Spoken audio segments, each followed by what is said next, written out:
What's going on, everybody? Today we're going to be making a simple and delicious at-home cocktail with the amazing Flippin brand. The name of this drink is the Gin Honey.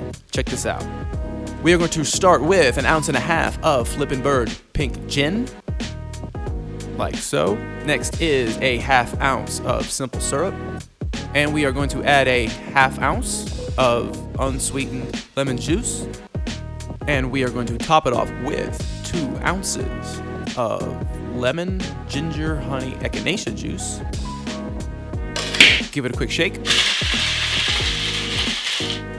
And finally, we will strain it over fresh ice. And there you have it, guys. The Gin Honey. Cheers.